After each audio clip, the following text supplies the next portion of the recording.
En el nombre del Padre, y del Hijo, y del Espíritu Santo. Amén. Dios te salve María, llena eres de gracia, el Señor es contigo.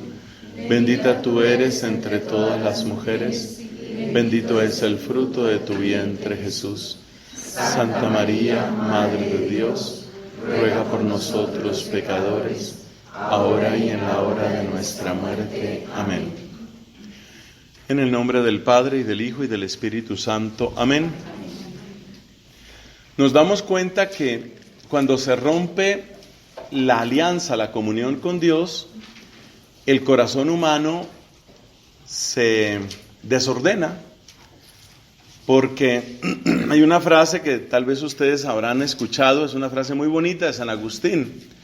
Meditando en su propia historia, San Agustín de Hipona dice: nos hiciste, Señor, para ti, y nuestro corazón está inquieto mientras no descanse en ti. Entonces, efectivamente, cuando el ser humano se desconecta de Dios, pierde ese infinito y empieza a buscarlo por otras partes. Infinito de dinero, infinito de placer, infinito de aplauso, de amor, de afecto humano. Y ahí es donde empieza a abusar del prójimo, porque lo convierte únicamente en el objeto que satisface mi necesidad. Eso se nota muy bien en el caso de los abusos sexuales. La persona busca un infinito de placer o de afirmación de su ego por ese camino de la sexualidad, y entonces, por esa búsqueda, convierte a la otra persona en un objeto. Es únicamente una manera de satisfacerme. Ahí se ha objetivizado, si esa palabra cabe, al prójimo. Entonces, los males en nuestra relación con el prójimo están directamente conectados con nuestros males en nuestra relación con Dios. Por eso Jesús dice que no se puede separar el amor a Dios y el amor al prójimo, porque en cuanto se daña la alianza con Dios, empezamos a instrumentalizar a las personas o a verlas simplemente como nuestros enemigos, como le pasó a Caín. Caín veía que Abel era su enemigo, y uno puede preguntarse, pero Abel, ¿qué le había hecho por Dios? La respuesta es que Abel era una interrupción en el ego expansivo de Caín. Caín tenía un ego que se expandía a una velocidad superior a la de la luz y se encuentra con un obstáculo que se llama Abel. Y aunque Abel fuera pequeñito como una hormiga o como un microbio, no me permite ser dueño de todo. Y yo quiero ser dueño de todo y quiero saciarme todo. Entonces hay una conexión irrompible entre el amor a Dios y el amor al prójimo, y eso significa que cuando se daña uno, se daña el otro, porque están conectados de una manera muy estrecha. Ya vemos que si se daña la unión con Dios, de inmediato pues uno se vuelve insaciable y termina usando a la gente. Pero luego la primera carta de Juan nos dice una cosa muy interesante. Dice: el que no ama a su prójimo, a quien ve, no puede decir que ama a Dios a quien no ve. O sea que ahí nos damos cuenta que efectivamente están totalmente conectados amor a Dios y amor al prójimo. Eso también quiere decir que si vamos a buscar verdadera comunión entre los seres humanos, necesariamente tenemos que apoyarla en la comunión con Dios. Es decir, verdadera comunión entre los seres humanos, que significa armonía, que significa entendimiento, que significa prosperidad y paz, solamente lo vamos a encontrar en la unión con Dios. ¿Qué vamos a hacer en esta segunda charla? Que va a ser un poco más breve que la anterior. Vamos a hacer lo que se llama el itinerario de la paz, que es una reflexión, a mí me parece muy interesante, sobre cómo hay distintos niveles de paz y cómo se cumple lo que dijo Cristo, que la paz que Él nos da no es, ¿cómo fue que dijo? No es como la que el mundo, ¿no? No es como la que el mundo les da.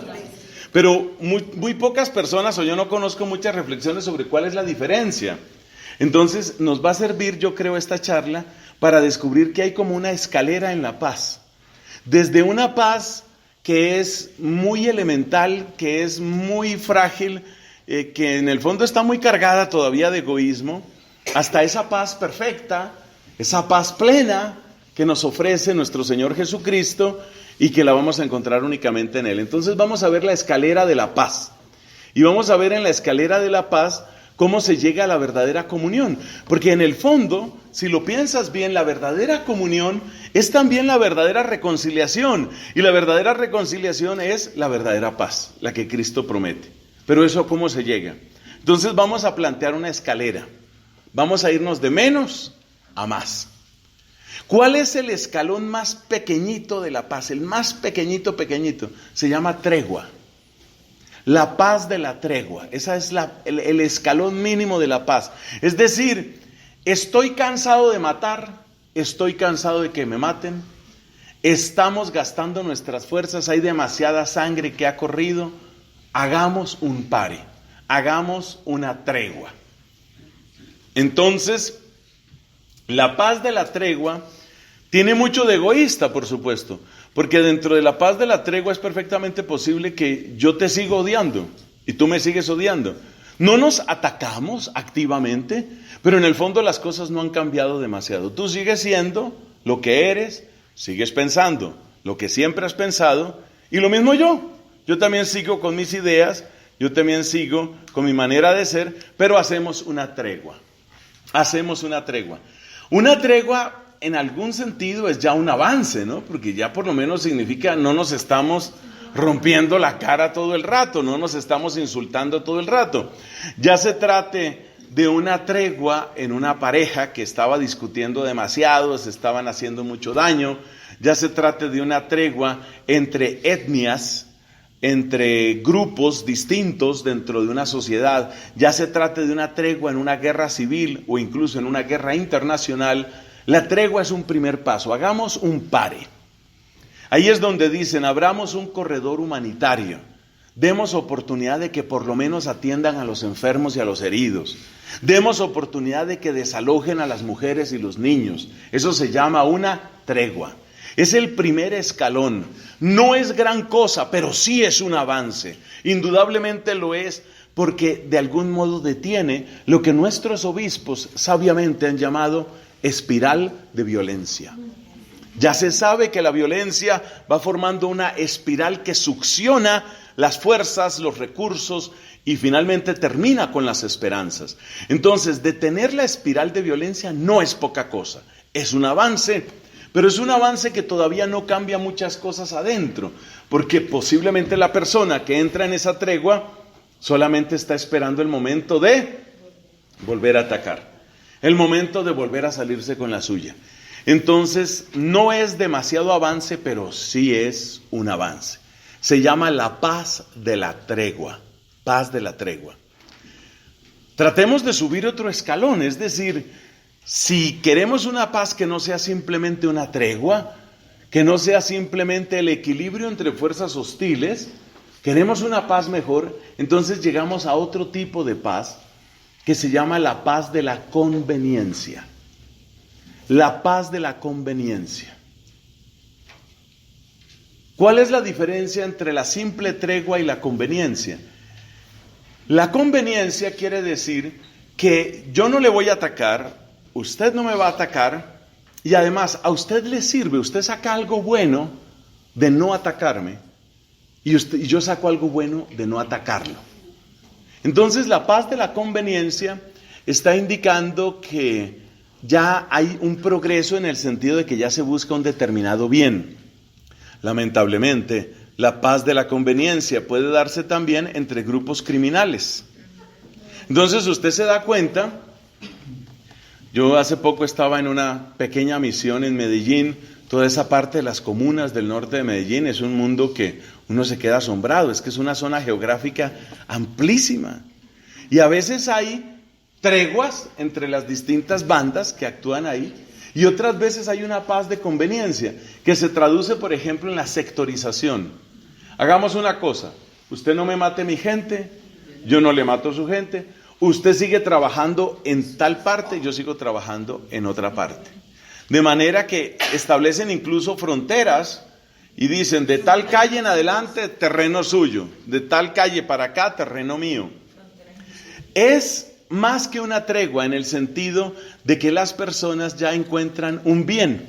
Ese bien todavía puede ser muy engañoso, puede ser muy frágil, pero en la paz de la conveniencia ya hay un avance en ese sentido, en el sentido de que ya esa paz trae ventajas para mí. Ya no es simplemente que estoy cansado de matar y entonces voy a tratar de tranquilizarme, sino hay una ventaja. La paz de la conveniencia va un poquito más entonces. Es otro escalón, pero todavía no es mucho. Todavía no es mucho. Siguiente escalón. El siguiente escalón lo llamamos la paz de la negociación.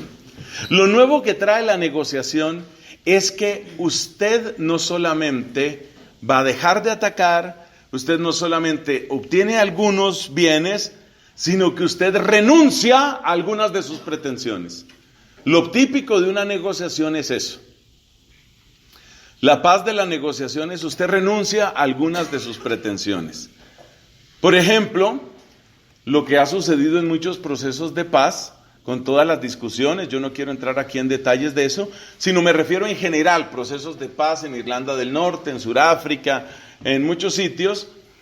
¿Qué ha sucedido? Que el proceso de negociación lleva finalmente a que usted tiene que ceder algo. Por ejemplo, usted tiene que ceder las armas.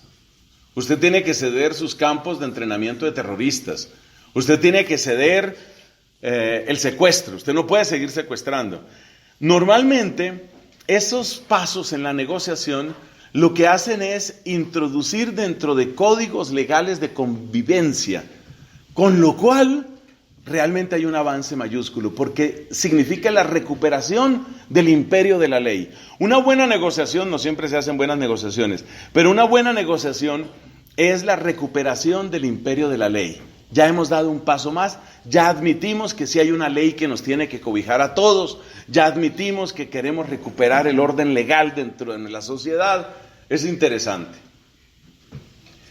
Normalmente en una consejería matrimonial suceden estos mismos pasos. Primero la tregua, no nos hagamos más daño, deja de insultarme, tú deja de gritarme, bueno, está bien, no me meto contigo, respetemos nuestros espacios, esa es la tregua. Luego dijimos, después de la paz de la tregua, ¿cuál era la otra paz? La paz de la conveniencia. Entonces en la paz de la conveniencia ya hay algunas ventajas. Entonces seguimos peleados, pero no tiene sentido que tú tengas que irte en el bus. Si tenemos un carro, espérate, yo te llevo, ¿sí? O sea, seguimos peleados, ¿no? Pero ya yo te llevo, o tú me llevas. Entonces hay una cierta conveniencia ahí. Luego viene una negociación. Ya en la negociación hay un avance. Y esa negociación puede ser, por ejemplo, en el caso de una pareja, puede ser, realmente nosotros necesitamos tiempo para hablar nosotros nuestras cosas. Yo veo que estás demasiado obsesionado con tu trabajo, realmente no tienes tiempo para mí, no tienes tiempo para que hablemos de nosotros, necesito que cedas un poco del tiempo de tu trabajo para esto. Bueno, está bien, voy a ceder eso. Entonces, en un buen proceso de conciliación y de consejería, llega un momento en el que se llega a ese nivel, el nivel de la negociación. La pregunta clave que se hace, directa o indirectamente, es esta. ¿Qué está dispuesto a ceder usted? Porque nos damos cuenta que si nadie cede nada, no se va a lograr. ¿Qué está dispuesto a ceder usted? Bueno, yo estoy dispuesto a tratar de una manera más respetuosa. Eso es demasiado poco. ¿Qué más está dispuesto a ceder usted? Bueno, estoy dispuesto a... realmente necesito preocuparme más por nuestros hijos. Soy consciente de que le he dejado prácticamente toda la carga a mi mujer. Yo sé que ella necesita también descansar y yo me he desentendido de eso, entonces yo sé que necesito dar más tiempo. Casi siempre las negociaciones en las relaciones de pareja o de familia cobijan el capital principal que tenemos los seres humanos, que no es el dinero, sino es el tiempo. Voy a dar tiempo, voy a sacar de mi tiempo, voy a entregar, voy a tener un nuevo compromiso a este respecto. Eso es lo que yo voy a hacer. Entonces, llevamos 3 niveles, ¿no? 3 escalones, ¿sí? ¿Sí vamos bien? Sí. La paz de la tregua, la paz de la conveniencia, que todavía es muy egoísta, pero bueno, ya es un avance. La paz de la negociación es... vamos a hacer de cuenta que sí somos pareja y vamos a vivir un poco más como pareja.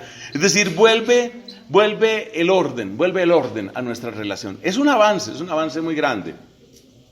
Esa es la paz de la negociación. Por encima de la negociación, si las cosas avanzan bien, hay otra paz, que se llama la paz del consenso.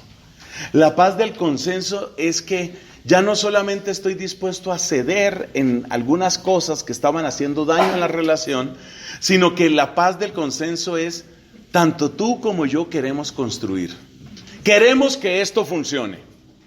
¿No es cierto, mi amor?, le pregunta él. Sí, amor, vamos a que esto funcione. Vamos a trabajar.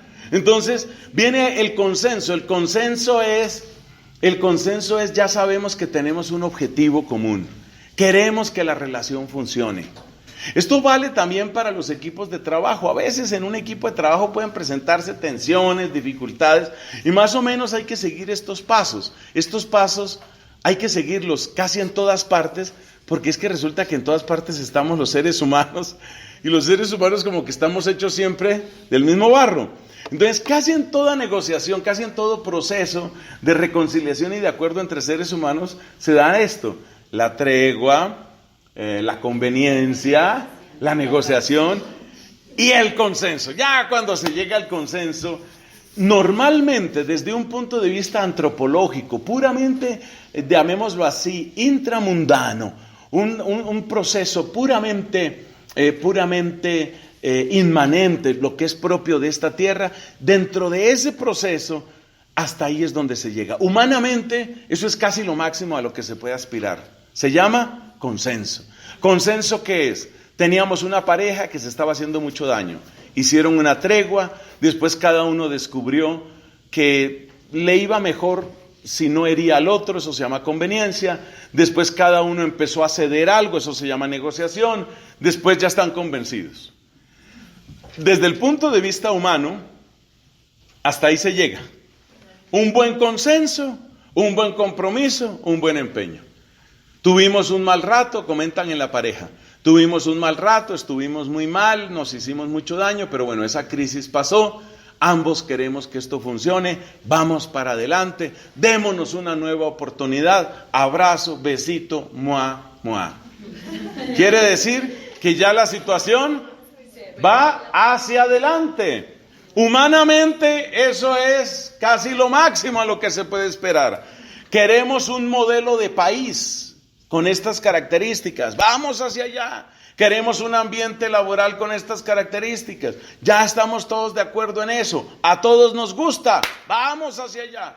Esa es la máxima paz humana.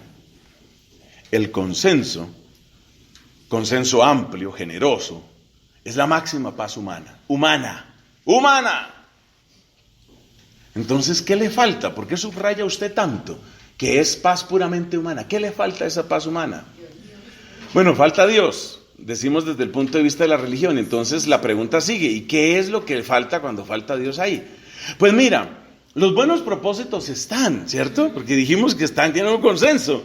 Buenos propósitos significa, tú sigues siendo mi amorcito. En el caso de la pareja, tú sigues siendo mi amorcito, yo te voy a tratar muy bien, vamos a estar muy bien, todo volverá a ser como antes, tú me vas a querer, yo te voy a querer, festejemos, celebremos. Bueno, todos contentos. ¿Cuál es el problema? El problema es que el ser humano que se equivocó se puede volver a equivocar. El ser humano que se entusiasma se cansa, se aburre. Y además hay un problema con el consenso. Es un problema incluso filosófico para los que gusten de esos temas. Es un problema muy complicado. El hecho de que cuando usted y yo estamos de acuerdo en un bien posible y ambos nos comprometemos en ese bien posible, yo no sé si la mirada suya es de 5 kilómetros adelante y la mía es de 1 kilómetro adelante. Lo que quiero decir es que aunque ambos estemos buscando el bien, tal vez el bien que usted está buscando es un bien mucho más profundo que el mío.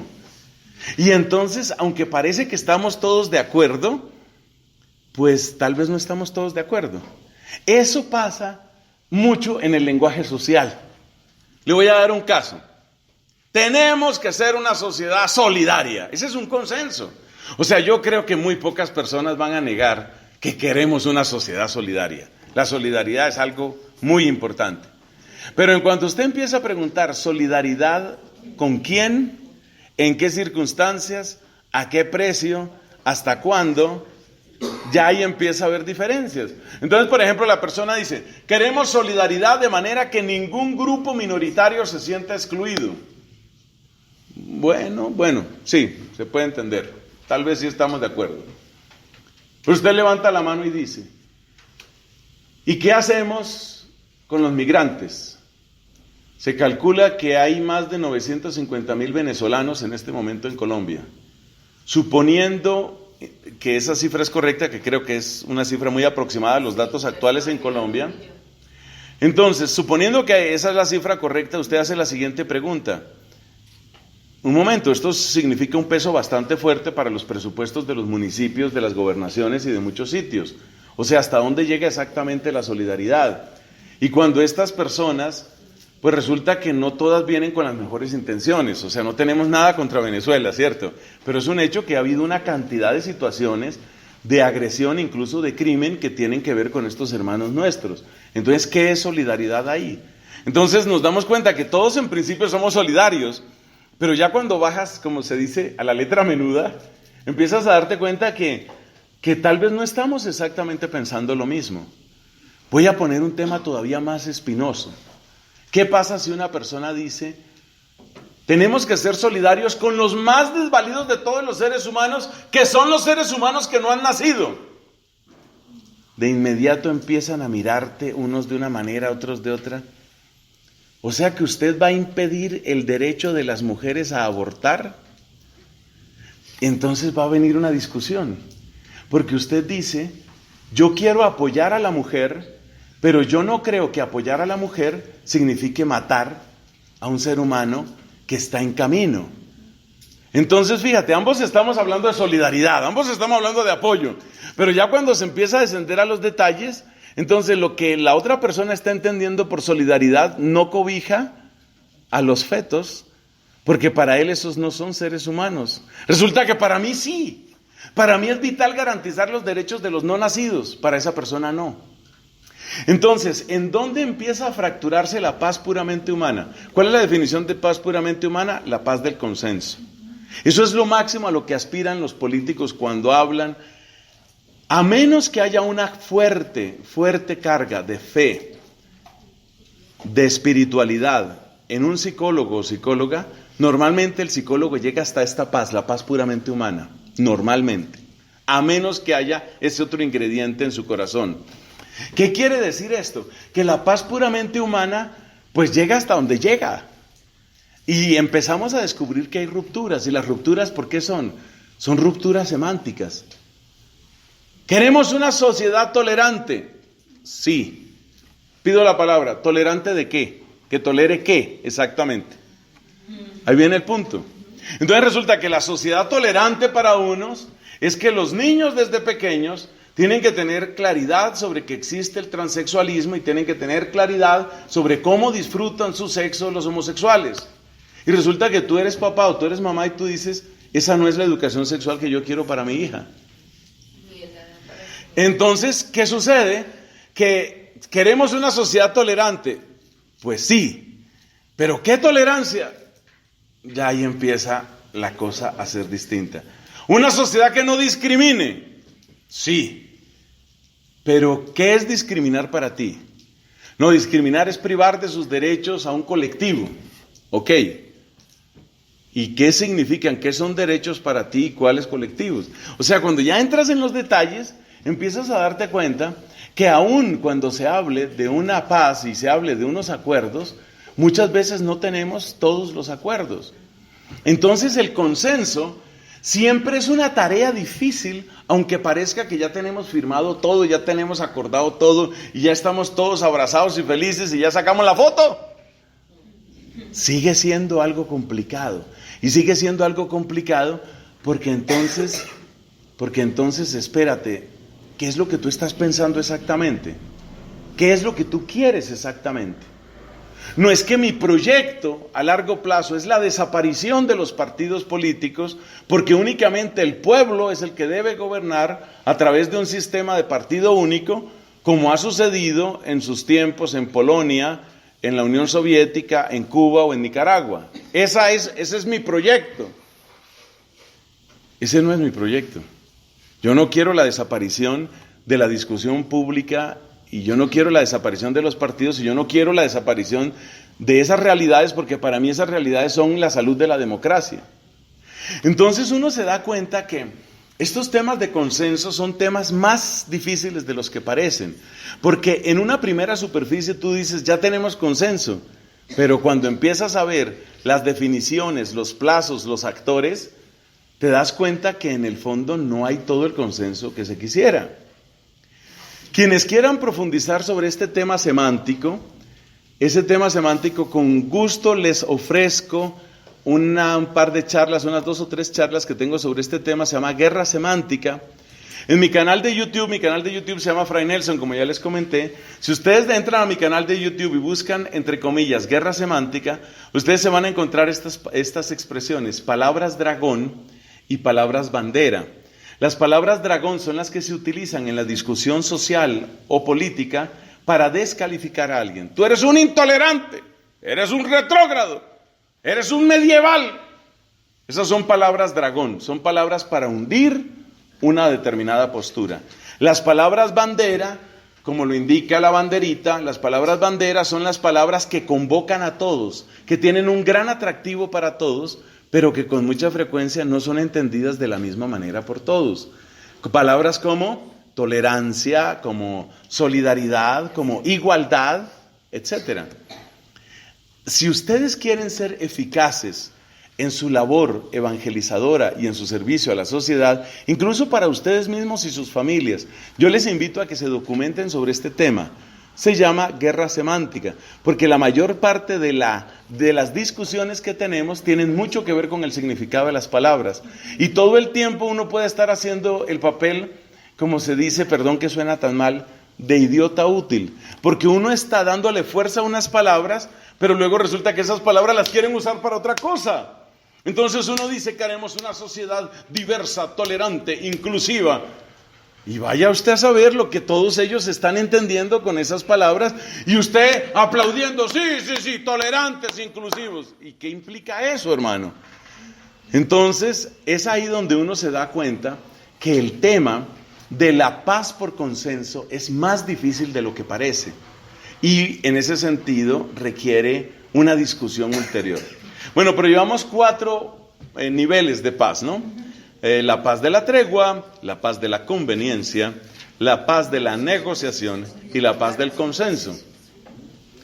Entonces ahora uno se hace esta pregunta: ¿y qué sucede cuando entra Jesucristo en la escena y por qué eso es importante? ¿Por qué es importante la llegada de Cristo? Alguien podría pensar que todo se puede resolver simplemente aclarando los términos. Es decir, sería una discusión un poco lingüística, un poco filosófica. Pongámonos de acuerdo en qué significa esta palabra, qué significa esta otra palabra. Pero si uno creyera que todo se arregla de esa manera, posiblemente estaría cayendo en una gravísima ingenuidad. Porque no es simplemente que tú estés utilizando la palabra de un modo distinto al que yo lo utilizo. Es que tú tienes una ruta, una agenda. Tú tienes unas metas. Y en el fondo, a través de las palabras son herramientas solamente. A través de las palabras, lo que tú estás haciendo es queriendo implementar, sacar adelante, sacar en victoria tu agenda. Entonces tú estás utilizando palabras como no discriminemos, seamos tolerantes, seamos inclusivos, viva la igualdad. Tú estás utilizando esas palabras, pero no es solamente que tú y yo discutamos de palabras, es que en el fondo tú vas en una ruta distinta de la mía. Por hacer una comparación que se entiende muy bien en Bogotá, las palabras son los alimentadores y las agendas son los transmilenios. Entonces tú y yo podemos estar montados en la misma palabra, en el mismo alimentador. Para los que luego vean esto en internet, los alimentadores son pequeñas rutas relativamente cortas en comparación con las otras que llevan a las principales estaciones del sistema de transporte con el que cuenta en este momento Bogotá, que se llama Transmilenio. Entonces los alimentadores llevan a esos puntos de encuentro y luego la gente toma distintas rutas. Entonces las palabras son los alimentadores y los proyectos, las agendas, son los transmilenios.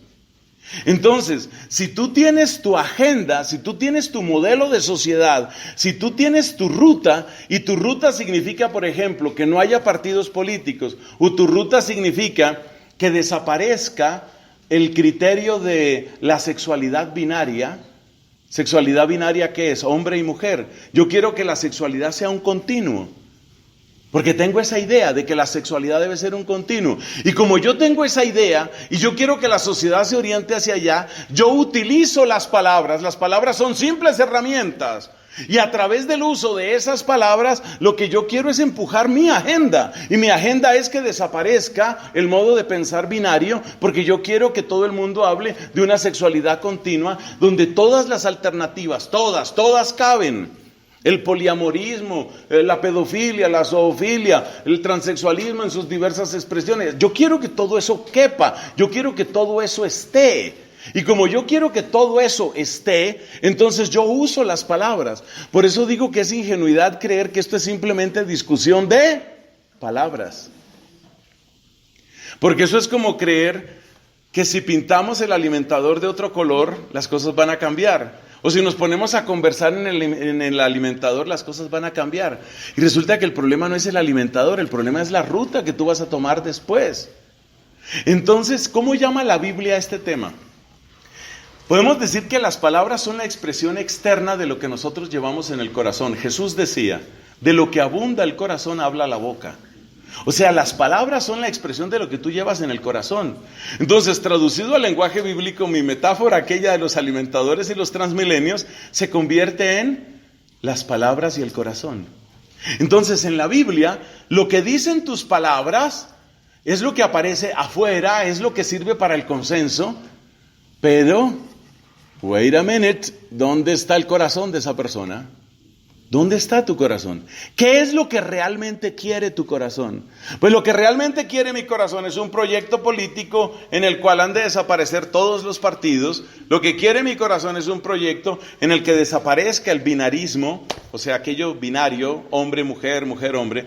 Mi proyecto político es que desaparezca el binarismo completamente. Mi proyecto político es que tenemos que reducir las tasas de natalidad a los niveles de España, de Italia, de Grecia, de Alemania, es decir, niveles de 1.3, 1.6, etcétera. Mi proyecto político es el cambio radical del ingrediente social en Europa. Ese es mi proyecto político. Quiero reemplazar completamente una sociedad cristiana por una sociedad de agnósticos y musulmanes. Ese es mi proyecto político.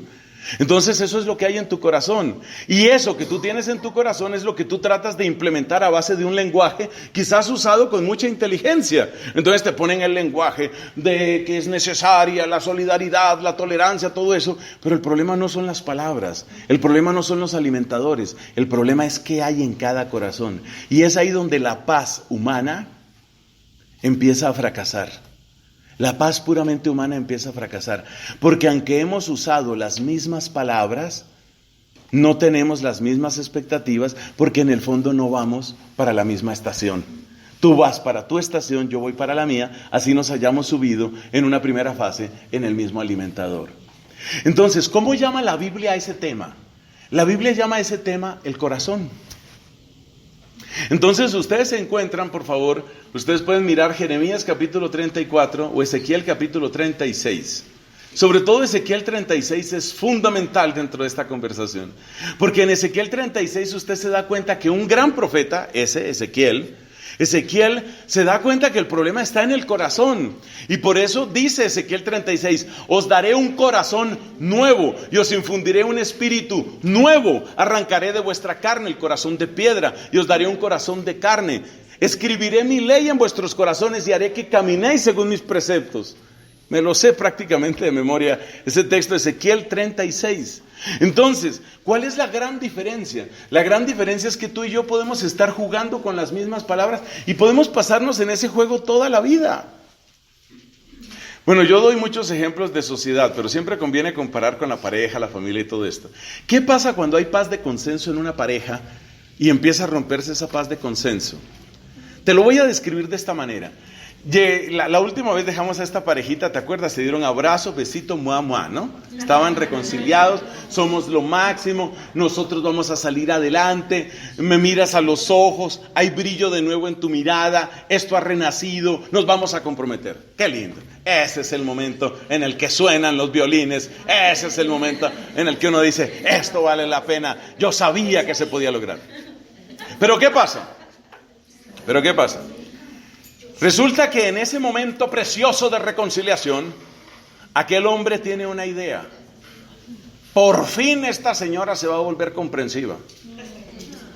Y en ese momento ella tiene una idea. Por fin este hombre se va a volver detallista. Ese hombre que yo echo tanto de menos. Ese que en el noviazgo siempre llegaba con un detalle. A veces eran cosas tan sencillas. A veces me decía, mira, de camino encontré esta flor y la robé para ti. Oh. Entonces, por fin este hombre se va a volver detallista, piensa ella. Por fin esta mujer se va a volver comprensiva, piensa él. O sea, ambos se están abrazando. Abrazo delicioso. Beso intenso. En ese momento, mientras le está dando el beso, a esa persona está pensando, ahora sí va a ser comprensiva por fin. Ay, por fin maduró. Mientras le están dando el beso, ella está pensando, por fin este tipo va a aprender a ser detallista. 3 meses después, entonces ella tiene, mira, mi amor, yo quisiera que tuviéramos como otra conversación, hace rato que no hablamos. Esta vez invito yo, dice ella, ¿no? Es una mujer, siglo XXI, entonces no va a recargar todas las cuentas en él. Ella considera que es una mujer moderna, está muy arreglada, está muy bonita y además ella es la que propicia el diálogo porque considera que es lo mejor. Nos vamos a sentar, vamos a hablar, se sientan en un restaurante muy amable, cena romántica. Ella siente que le está diciendo, carajo, aprenda lo que es ser detallista, lo que no se le ocurre a usted. Sáqueme de McDonald's alguna vez. Sin que tenga nada en contra de McDonald's. Entonces, conversan y básicamente lo que ella le dice es, así, con azúcar por este lado, azúcar por este otro lado, pinzas por aquí, guantes esterilizados por allá, a ver cómo le hablo, a ver cómo le digo. Básicamente lo que le quiere decir es, yo esperaba que tú ibas a ser un poco más detallista. Pero pasan días y días y días y cada vez con más frecuencia sales para tu trabajo y ni siquiera me das el beso de la despedida. Y él, mientras tanto, está pensando, sí, estamos trabajando en esta nueva etapa de mi relación, pero yo pensé que tú ibas a ser mucho más comprensiva y que tú te ibas a dar cuenta que yo tengo mi propia manera de expresar el amor hacia ti. Por ejemplo, si yo salgo y azoto la puerta, quiere decir que estamos mal, pero si yo cierro suavemente la puerta, significa que te amo. O sea, conténtese con la puerta. No esté bien. Esos son mis detalles son, agradezca que no le tiro la puerta. Entonces, fíjate, parecía, del verbo parecer, ¿cierto? Parecía que iban por el mismo camino. Pero aunque las palabras el día del moi, moi, eran palabras muy alentadoras, cada uno las estaba entendiendo de modo distinto. Estaban subidos, seguimos aquí en Bogotá, estaban subidos al mismo alimentador, pero no iban al mismo Transmilenio. Ese es el problema de la paz puramente humana. Así tenga la grandeza, porque es grandeza el consenso. Así tenga la grandeza del consenso. Hace poco estaba leyendo un libro sobre la historia de la Primera Guerra Mundial. Uno va llegando a viejo y le empiezan a interesar temas que antes no le interesaban. Y resulta que ahora me interesa muchísimo, me gusta muchísimo la historia. Y me descansa mucho. Porque como uno es sacerdote vive oyendo historias, entonces uno descansa en la historia grande. Entonces en la historia de la Primera Guerra Mundial, oiga, todos los malos entendidos que hubo. Porque había una cantidad de acuerdos en la Europa de comienzos del siglo XX había una cantidad de acuerdos, eso era como un rompecabezas o cuatridimensional que se suponía que debía mantener la alianza entre las naciones, y eso se rompió. ¿Y se rompió por qué? Porque cada uno estaba entendiendo algo distinto. Entonces, ¿qué dice la Biblia en Ezequiel 36? Dice, les voy a dar un corazón nuevo. Es decir, mientras no haya una renovación de tu corazón y del mío, mientras no llegue ese nuevo espíritu, que es el mismo espíritu que obra en ti y en mí, en el fondo no tenemos esa paz. No significa que las cosas van a ser desastrosas y trágicas inmediatamente. Ustedes se dieron cuenta que en la parejita de mi ejemplo alcanzaron a pasar 3 meses relativamente decentes. Además, después de que fueron a ese restaurante, este señor, que no es ningún tonto, él se da cuenta, él dice, esta cena, esto vale su platica, esta cena vale platica, ella dijo que quería pagar esto, o sea, ella me está dando una lección. Eso quiere decir que la próxima cena que vayamos a hacer, entonces ya no puede ser... Ya no puede ser McDonald's, ya toca esto subirlo un poco, tendrá que ser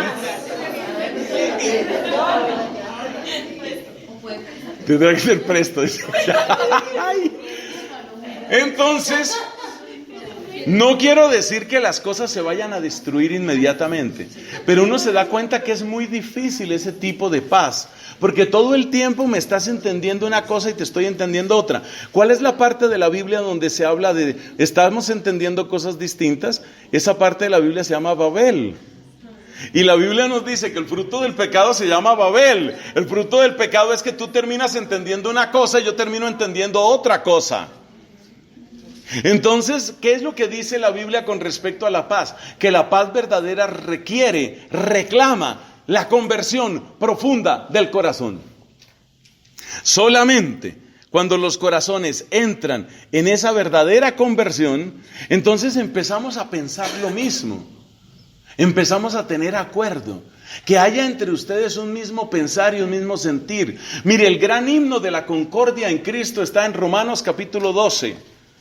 Romanos capítulo 12, lea usted, deleítese un día de estos, no tiene que ser hoy, pero un día de estos lea Romanos capítulo 12, cómo describe San Pablo esa preciosidad que sucede cuando tu corazón se renueva, mi corazón se renueva, y de verdad empezamos a hablar el lenguaje que es, Obviamente yo no puedo resumir aquí todo ese lenguaje, pero sí le voy a contar las 3 primeras palabras. En el lenguaje castellano, las 3 primeras letras son A, B, C. Entonces, por eso, cuando se va a dar como la introducción de un tema, se dice el ABC, ¿no? De tal cosa. Bueno, yo le voy a contar aquí las 3 primeras palabras, o sea, el ABC de esa concordia de corazones, que es la que realmente produce comunión entre los seres humanos. Las 3 primeras palabras no empiezan por A, por B y por C, es solamente un ejemplo, pero las 3 primeras palabras, ¿cuáles son? La primera, arrepentirse, reconocer los propios errores, arrepentirse. Es necesario llegar a la conversión, eso no puede faltar. Arrepentimiento, reconocimiento del propio error, conversión. Bueno, pero la gente reconoce errores también cuando está simplemente dialogando desde un punto de vista humano, eso es cierto. Pero aquí estamos hablando del arrepentimiento ante Dios. ¿Y qué trae de nuevo que es arrepentimiento ante Dios? Que es absolutamente sincero, que es absolutamente profundo y que es absolutamente permanente. Porque yo puedo engañar a otro ser humano, a Dios no. Entonces, el arrepentimiento ante Dios, el reconocimiento de lo que yo soy ante Dios.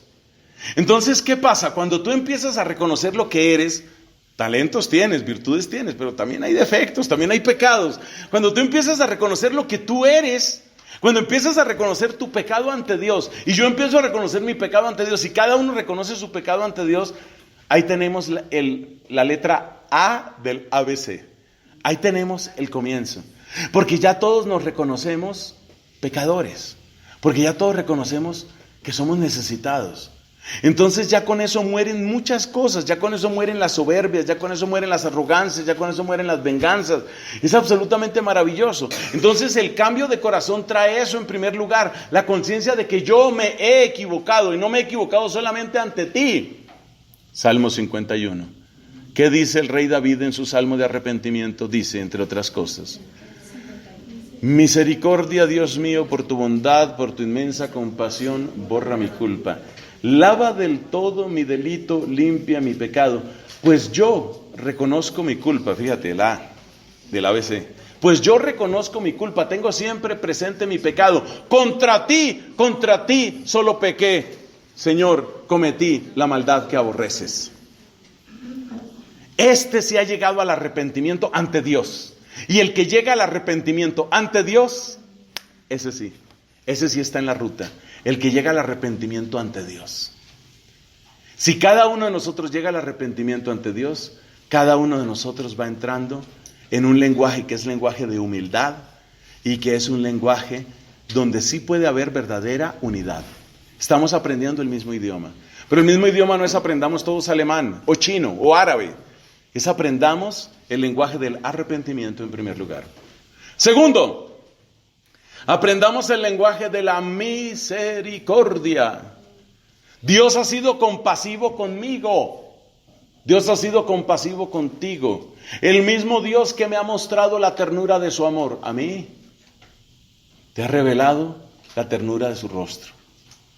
Entonces, el amor que Dios te tiene, ese amor que se ha hecho vida en ti, yo lo conozco.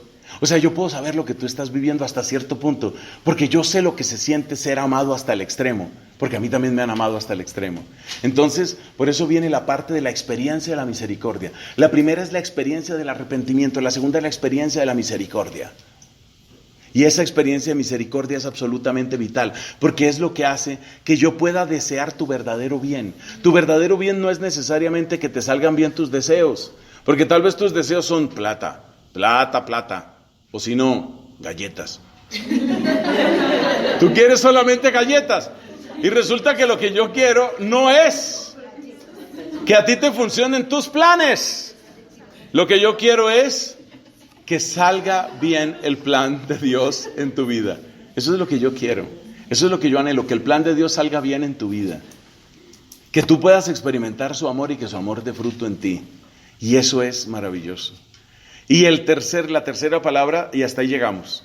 La tercera palabra se llama, en el lenguaje del gran San Ignacio de Loyola, la gloria de Dios. Ad maiorem Dei gloriam. A la mayor gloria de Dios. La gloria de Dios. ¿Eso qué significa? Que en el fondo todo lo que tú haces, lo haces para que Dios sea más conocido, para que sea más amado, para que sea mejor obedecido. Y todo lo que yo hago, lo hago para que Dios sea más conocido, más amado, mejor obedecido. Ahí sí hay coincidencia. Ahora sí estamos en la misma ruta. Porque tú quieres arrepentimiento, tienes experiencia de misericordia y buscas la gloria de Dios. Y yo tengo arrepentimiento, tengo experiencia de misericordia y busco la gloria de Dios. Entonces estamos en el mismo transmilenio, estamos en la misma ruta, estamos buscando lo mismo. Entonces, ¿qué pasa? Nos entendemos. Esa es la paz de Cristo. Esa es la paz de Cristo.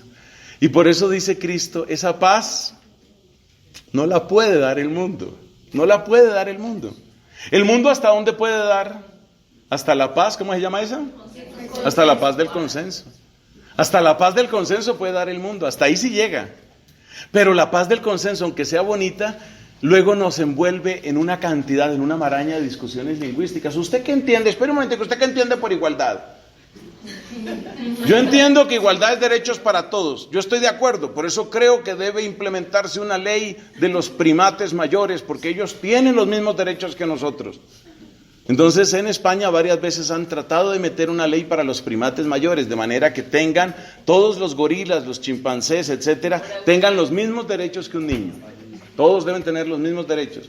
Ahora, yo no sé cuántos gorilas quedan en España, no tengo claro cuánto gorila queda ahí, no tengo claro si hay gorilas fuera o dentro del Palacio de Gobierno, no tengo claro eso. Pero en todo caso, fíjate cómo ellos entienden igualdad. Entonces la paz humana llega hasta ahí. La paz humana no puede avanzar más. Llega hasta ahí. Para avanzar más, ¿qué toca? Llegar al corazón. Y llegar al corazón, ¿qué es? Entrar por las sendas del arrepentimiento, la conversión, la experiencia de la misericordia y la búsqueda de la gloria de Dios. Yo quiero que la gente conozca este Dios maravilloso, este Dios bendito que ha hecho mi vida completamente diferente. Gloria al Padre, al Hijo y al Espíritu Santo. Como era en un principio, ahora y siempre, por los siglos de los siglos. Amén.